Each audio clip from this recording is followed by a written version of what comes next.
Germany's embattled Chancellor has challenged Parliament to keep working despite the collapse of his governing coalition last week. In his first speech to Parliament since then, Scholz urged all parties to pull together to pass important legislation ahead of a confidence vote next month and snap elections in February.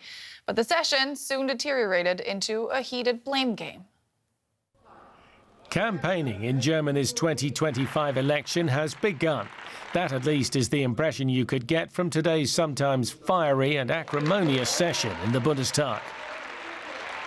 This is a disagreement on a fundamental issue, and I cannot and I will not subject this country to that. Your speech in the Chancellery last Wednesday evening was frankly unworthy of a Chancellor of a Federal Republic of Germany. Olaf Scholz, the Social Democrat Chancellor, now leads only a minority government, but wants to use the remaining parliamentary time to push through a few more items of legislation.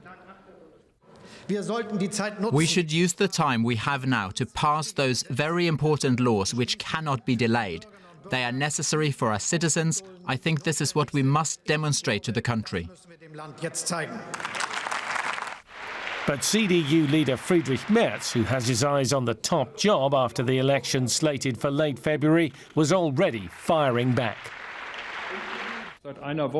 For a week now, the so-called progressive coalition of the Social Democrats, Greens and Free Democrats has been history. And that is good news for Germany going forward. Christian Lindner, the finance minister and FDP leader whose firing meant the breakdown of Scholz's three-way coalition last week, took the opportunity to settle scores. Sometimes to be dismissed is to be freed.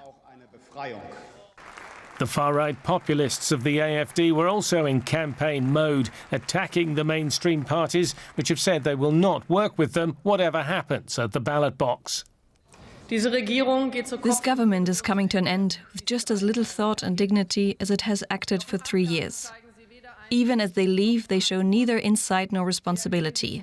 They indulge in self-pity, self-righteousness and mutual insults.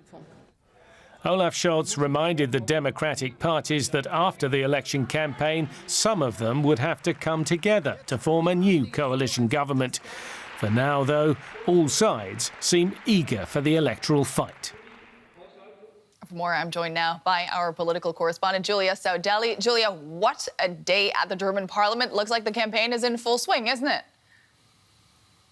Yes, indeed. And it also makes sense as to why the parties might be already going at it, because it's going to be a short election campaign, given that we're going to have snap elections in February. And we've already seen Chancellor Olaf Scholz positioning himself ahead of these months of campaigning. And on the one hand, he has said that he is the Chancellor, the leader of compromise. He is someone who tried to find compromise with the different parties in his coalition until the very end, and that he actually took on the responsibility of putting an end to this coalition that wasn't working anymore. So a man of responsibility, but a man also of compromise. But the Chancellor also positioned himself on the issue of the war in Ukraine, which is likely to also dominate the election campaign.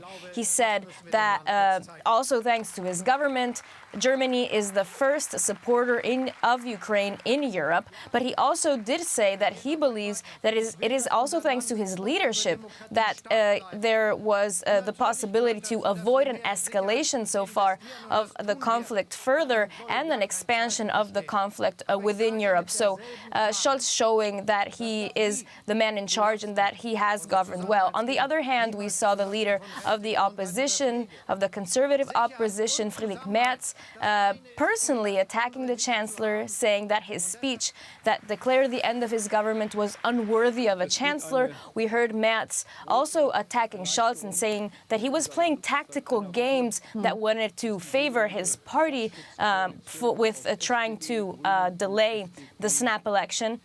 And even taking a dig at Scholz and saying that incoming U.S. President Donald Trump would actually dismiss Scholz as a lightweight. So really going in personally there. Mm-hmm. So Scholz making his sales pitch to the German public there in a way as well. Because he's not very popular in the polls right now, is he? Could his party still knock him off the top of the ticket for the snap elections that's coming up? Yeah, we're seeing in the polls that Scholz is one of the least appreciated politicians in Germany. And unlucky for him, in a way, the most liked politician in the country is one of his party members, but also a member of his cabinet, and that is Defense Minister Boris Pistorius. Now, the Social Democrats, Scholz's party, the leadership there are saying that Scholz is the name for the Chancellor candidate and that they're going to confirm this position in a party congress in January.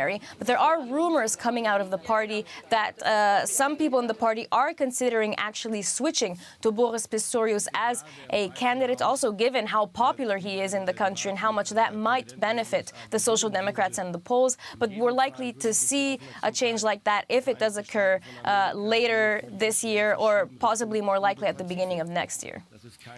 This government fell apart largely because of disagreements over how to boost Germany's struggling economy. Now, can the country really afford to wait for the next administration to find a fix? Well, we've been hearing from business leaders. Some of them say that the elections should happen as soon as possible in order to have a new government that can actually decide things. We've heard from others in the business world that they would actually like the parties in the parliament to sit down and come up with a well-thought-out, reasonable plan for the future of the economy. Now, what we do know is that this is going to be an important issue during the campaign, but also for the next government once it does come into being. But what we also know is that the current government of Olaf Scholz, which just fell, had disagreements that ran so deep, especially on fiscal policy and how to invest in the economy in order to be able to get it out of this slump, that it was likely impossible for this government to be able to come to agreements to reach these decisions. And it might actually make more sense for the economy and in terms of efficiency to go to new elections quickly so that the next government might be able to be more in agreement. That was Julia Saudelli. Thank you so much.